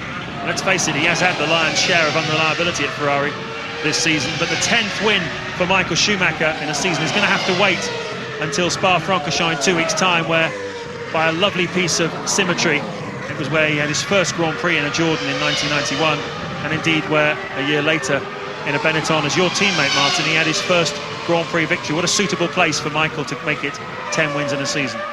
True, we had a spectacular race there last year that was very unpredictable. It's also the same circuit where Rubens Barrichello got his first pole position, of course. But Michael Schumacher is about to set a new lap record for this racetrack. He's done a PB and a fastest of anybody, Sector 1, Sector 2, start-finish lines coming up. If he can beat a 1:16.7, we have a new lap record. It's a 1:16.2. There's a lot of chins on the pit wall all the way down the paddock here in Hungary, just to say, OK, boys, let me just show you how fast we could have gone this weekend. He's now only 0.6 of a second behind Michael. done a 1:16.2 to blitz the lap record. Behind Rubens, yeah, indeed. Rubens Barrichello coasting along in the lead, and that's an interesting signal that Ferrari have chosen to send out to everybody else. A 16.2 at this late stage, 2.5 seconds faster than the pace that BMW Williams of Ralf Schumacher and the McLaren-Mercedes of Raikkonen and Coulthard are managing. That's probably Ross Brawn just, well, wry smile on his face. I wonder if that was Michael's initiative to do that lap or Ross's. That would be Michael having a bit of fun to a certain extent, unless Ross also worked out that the pace was slower than last year and fancied a lap record, another sort of bit of jewellery to put in the box, really. But now Michael's slowed right down again, but we're staring the 6th consecutive straight win for Ferrari here, very much in the face, and but they're just having a laugh out there, really. I mean, Ross is so not under pressure. It's been a no banana strategy race, hasn't it, for Ross? We haven't seen him having to take to the bananas this race at all. No, the brain food has not been necessary with Ross Brawn. It's pretty straightforward strategy-wise this weekend for the team. They've come here and certainly fulfilled their objectives. I actually came out here on the charter with Ferrari from Italy. I've been on holiday down there, and they very kindly said I could come out with them along with a bunch of other photographers and various media people. And what was very impressive was the way that all the mechanics, along with all the senior management and Rubens Barrichello, all travelled out together.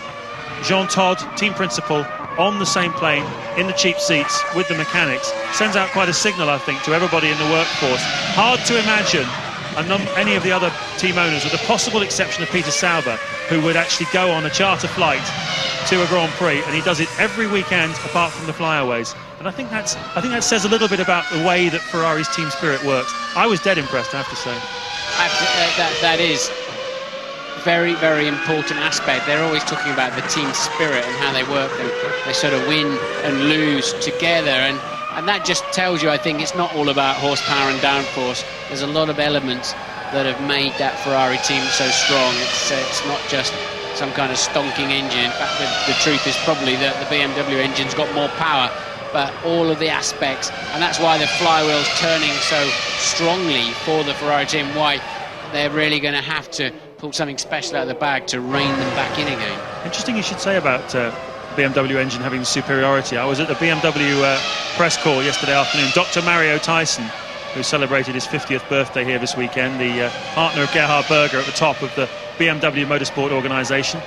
And he didn't rule out, when asked a direct question by one of the German journalists, he didn't rule out the possibility that BMW might build their own car at the end of the contract between BMW and Williams. Certainly some rumours coming out of Germany that BMW have been frustrated that the superiority they've had in the engine has not been translated into results by the chassis. Certainly they have agreed, Frank Williams and the BMW management, to get together at the end of this season to decide where they go.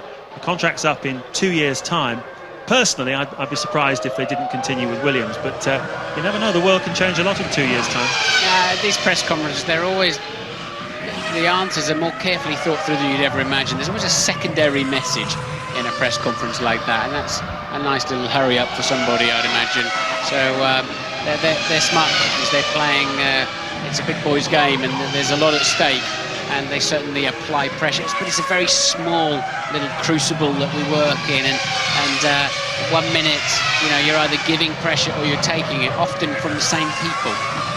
Yes, it really does work like that. And look at Jordan laying off 50 workers earlier in the season. Everybody thought that the team was on its way down. It may even go bust. Some people were talking about the team going out of business, and now they've bounced back. They were running very strongly here this weekend with Fisichella, but they've been overhauled by McLaren. But a 3-year Ford deal, and all of a sudden Jordan's looking rosy again. That's the way Formula One works. It's just an incredible roller coaster. At the moment, obviously the Arrows team are the ones that are down. They pulled in a fantastic sponsorship with Orange just a couple of years ago. Things were looking very rosy when they got a Cosworth engine supply, and now look at them. They aren't here, and things are looking very, very difficult indeed. That's Formula One. I think Arrows are going to deal together in the end. Let's look down any final scraps out there. Amazingly, Montoya, with a car he says is undrivable, is now just homing in on the back of Sato for 10th place. It's a few tenths between them. Coulthard's was beginning to rein Raikkonen back in, but I think as they're going through quite a lot of traffic, lapping some traffic, so really no major scraps. Heidfeld has not managed to take away True leads 8th position, so Barrichello leads by a fraction then from a coasting Michael Schumacher. Ralf Schumacher now just 17 seconds behind them. Raikkonen 34 seconds down in fourth. Coulthard 7 seconds down the road from his teammate Raikkonen. Fisichella 6th, Massa 7th, Trulli 8th, Heidfeld 9th, Sato just hanging on to 10th from Montoya. If you're just joining us, Rubens Barrichello has led this race from the start. He came under considerable pressure from Michael Schumacher at both of the pit stops, but he was able to hold on. The first time was very close, the second time not quite so close. Anthony Davidson, the Grand Prix debutant, managed to get to all but 16 laps on his first run in a Grand Prix. And Rubens Barrichello out the front now. Martin, driver of the day. Been some interesting performances. A few people let themselves down as well today. But Rubens? Yeah, of course. Pole position, great start. I think he was genuinely under pressure in the early stages. And really faultless performance, isn't it? And I think Massa's done a solid job, although he's not going to get a World Championship point. Fisichella's done well too, but really you would have to say Rubens Barrichello, the star of the day, and Michael Schumacher there, just going to diligently follow him home. So it's a 1-2 that clinches the 2002 Constructors' Championship for Ferrari, and it's a memorable victory for Rubens Barrichello. Once again, he outqualified his teammate Michael Schumacher, and once again, he has come through to victory. Number 2 of the season, number 3 of his career, and that puts him solidly into second place in the World Championship with 4 races to go. We're waiting for everybody else to come through across the line. Barrichello winning from Michael Schumacher by a margin of 0.4 of a second. How much faster could they have gone today? Raikkonen comes through in 4th place, and I think McLaren will be very pleased with the way they turn things around. Having qualified 10th and 11th, they finished 4th and 5th. But the bad news for David Coulthard is that he was in front of Raikkonen on the grid. He's finished behind him on the racetrack. Waiting for Giancarlo Fisichella to come through in 6th place. There he is, just exiting turn 13 into 14 for the Jordan. Well, it's not quite the day that Eddie Jordan had in mind.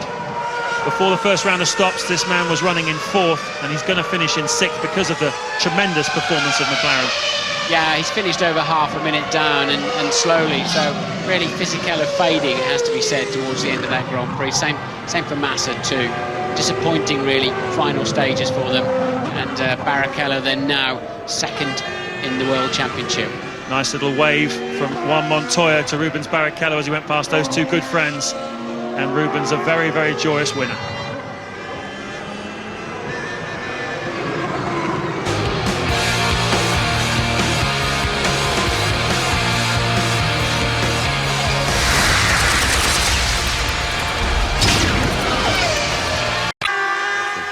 And there he is, Rubens Barrichello. What a happy chappy he is tonight. Gee whiz, good race too. Won the start, of course. The pit stops were crucial, and he did a very good job, AJ.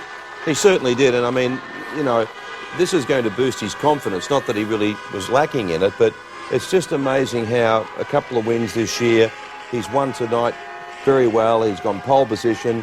He did come under pressure. He staved off the best driver in the world. This will do his confidence fantastic. While we pause the national anthems, I want to say something about what Martin Brundle said about Ferrari after this. I'm very upset about it. I am.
fantastic. Jonesy, just out from the end of that race, I mean, Martin Brundle came on and then said basically Bernie Ecclestone should handicap Ferrari for next year to make it. I mean, I think that is the most stupidest thing I've ever heard said.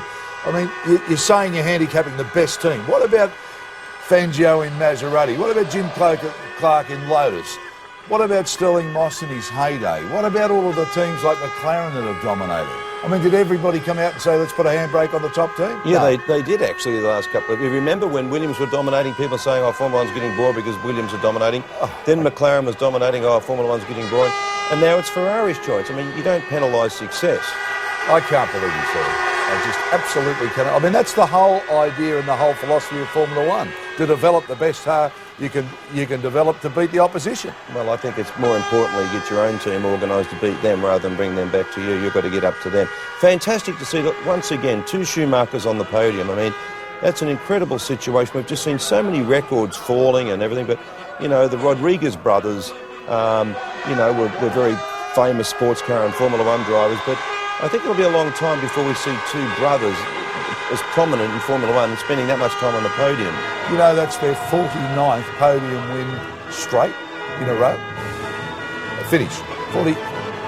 Their points finish. I get it right. It's the 49th points finish in a row. Yeah, fantastic. I mean, they're killing them at the moment. I mean, the other thing that Martin Brundle said is that, you know, Fiat Motor Company is in a bit of trouble and financially, and he doesn't know how that's going to affect the development of Ferrari and the progress of Ferrari. Well, let me tell you, I don't know whether Ferrari really needs Fiat because the sales that they get from merchandise and various other sponsors that they've got, you know, I think they could probably still go on without Fiat, to be honest with you. That result tonight also makes them the Constructors' Championship for this year. That's 4 times in a row in that area too. Yeah, I know. I mean, they're just absolutely dominant at the moment. Good luck to them. And I mean, there was what a lot of people don't remember is they were a long time in the dark. I mean, 27 years. 27 odd years, or no, well, what was it? Jody Scheckter won in '69. That was up until then they were championshipless, if for want of a better word, for many, many years, and now they've come good. Good luck to them. Yeah, stupid thing to say to handicap them. I can't believe it. I mean, whether they build a better car next year is immaterial. I mean, everybody else has now got to go back, do the homework, and get up to what they're doing now. Everybody's got to run a better car. Well, there you go. Barrichello from his teammate Schumacher. Terrific Ferrari 1-2. Ralf Schumacher in 3rd. Raikkonen in 4th. David Coulthard 5th. And Giancarlo Fisichella for Jordan in 6th. Drivers' Championship. Well, Michael Schumacher 112. Barrichello now jumps into 2nd spot. Ralf Schumacher and Montoya equal 3rd. David Coulthard 5th and Raikkonen in 6th, the 2 McLaren drivers.